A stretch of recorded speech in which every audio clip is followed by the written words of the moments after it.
Hi there, it's Maggie from Personal Euphoria with today's plank story. A long one, they all go long. Because here's the thing, in my classes we do plank, we take a break, there's a be continued, I tell a little bit more as we do something else, So you don't have to hold plank for however long this will be, but certainly try some kind of movement, your favorite movement, whatever comes to mind. All right, let's get the clock on. Here we go. Now, I generally really love Christmas. I look forward to it, I enjoy it, but I have had a few Christmas mishaps. So today's plank story is about the mishaps I recall. And the first one, I was very young. I must have been like maybe 4 years old. And we were at my grandparents' house, and my great-grandmother lived there too.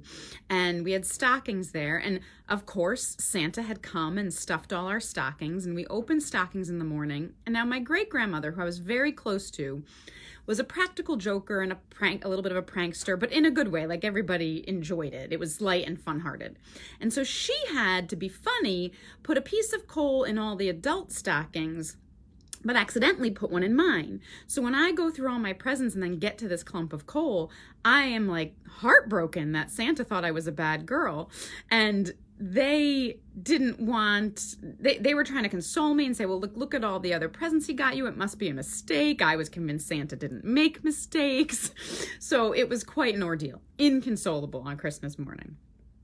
Then, when I was 12, I'm 10 years older than my brother. And so it was Christmas morning at my dad's house. And I used to regularly hold my brother by his hands, and I would spin in a circle so he could fly. And until this day, he'd always loved it. I had done it to my sister too, like spin him around, circle, done it to other kids, not a problem. So Christmas morning, the turkey is just coming out of the oven, and I pick him up to do this, and he starts screaming, wailing. And my parents have to put down the turkey, rush him over to urgent care, and I had dislocated both his shoulders.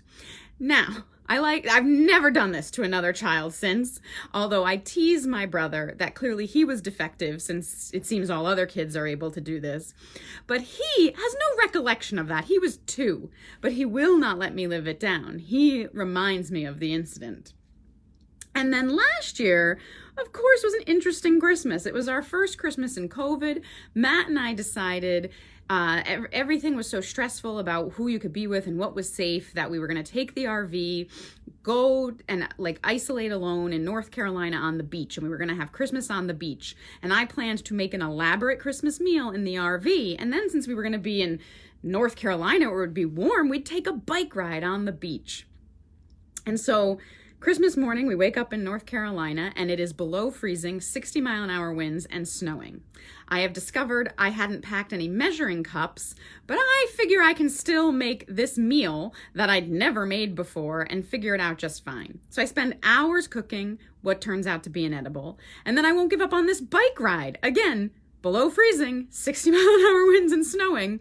The way the bikes were connected to the RV, they took about 45 minutes to get off. Matt's a good sport, so he bundles up, he gets them off. We are about to go ride them when we realize his is broken and mine has obviously lost a pedal in transit, so we can't do that. And now I'm all discouraged. Christmas is ruined, right? And the truth is, Christmas Eve, we'd had this lovely night. I made grilled cheese and a pre-made tomato soup, and we watched Christmas movies, and it was spectacular. And if I could have just relaxed and been like, we're living in COVID, we're not going to have an elaborate meal this Christmas, it's going to be easy, I could have had a very enjoyable Christmas. So, of the many lessons I learn as I get older, sometimes you've got to curb your expectations. That being said, in this world of paradoxes, I think me having expectations often has made great things in my life. I plan a trip and I have this expectation. And when you have expectations, which are okay sometimes you're disappointed. And when you're disappointed, like I was last Christmas, that's also okay, because sometimes it makes the best plank stories. So with that, I hope you guys have a wonderful Christmas. I hope there are no mishaps, unless they're the kind of mishaps that will turn out to be funny in the end. And yeah, happy Christmas and Happy New Year. Have a wonderful day. As always, keep moving. That is a 4-minute and 20-second plank. Thanks for listening.